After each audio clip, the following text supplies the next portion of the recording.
The Story of Ferdinand by Munro Leaf. Once upon a time in Spain, there was a little bull and his name was Ferdinand. All the other little bulls he lived with would run and jump and butt their heads together. But not Ferdinand. He liked to sit just quietly and smell the flowers. He had a favorite spot out in the pasture under a cork tree. It was his favorite tree, and he would sit in its shade all day and smell the flowers. Sometimes his mother, who was a cow, would worry about him. She was afraid he would be lonesome all by himself. "Why don't you run and play with the other little bulls and skip and butt your head?" she would say. But Ferdinand would shake his head. "I like it better here where I can just sit quietly and smell the flowers."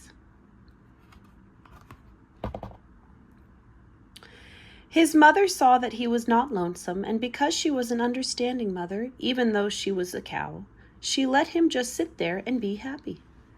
As the years went by, Ferdinand grew and grew until he was very big and strong.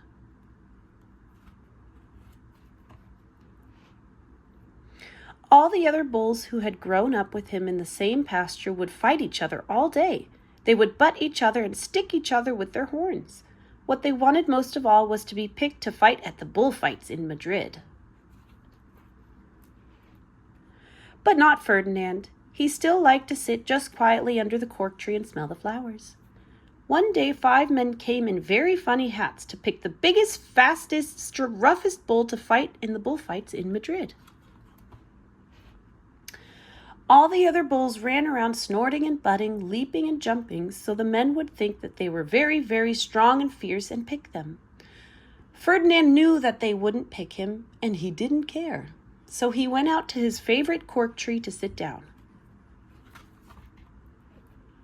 He didn't look where he was sitting, and instead of sitting on the nice cool grass in the shade, he sat on a bumblebee. Well, if you were a bumblebee and a bull sat on you, what would you do? You would sting him. And that is just what this bee did to Ferdinand.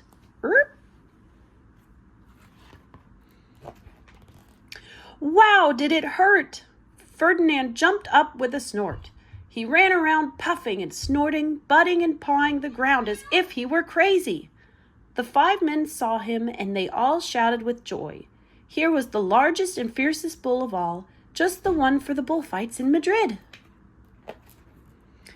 So they took him away for the bullfight day in a cart. What a day it was! Flags were flying, bands were playing, and all the lovely ladies had flowers in their hair. They had a parade into the bull ring. First came the banderilleros, with sharp pins with ribbons on them to stick in the bull and make him mad.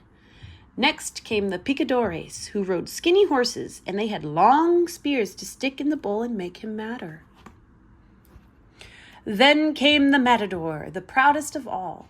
He thought he was very handsome and bowed to the ladies. He had a red cape and a sword and was supposed to stick the bull last.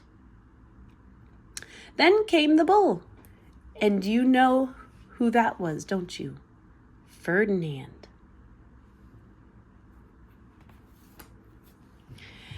They called him Ferdinand the Fierce, and all the banderillos were afraid of him, and the picadores were afraid of him, and the matador was scared stiff.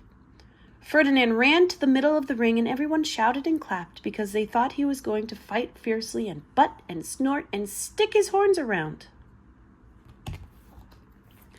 But not Ferdinand. When he got to the middle of the ring, he saw the flowers in all the lovely ladies' hair, and he just sat down quietly and smelled. He wouldn't fight and be fierce no matter what they did. He just sat and smelled. And the banderillos were mad, and the picadores were madder, and the matador was so mad he cried because he couldn't show off with his cape and sword. So they had to take Ferdinand home. And for all I know, he's sitting there still under his favorite cork tree, smelling the flowers just quietly. He is very happy. The end.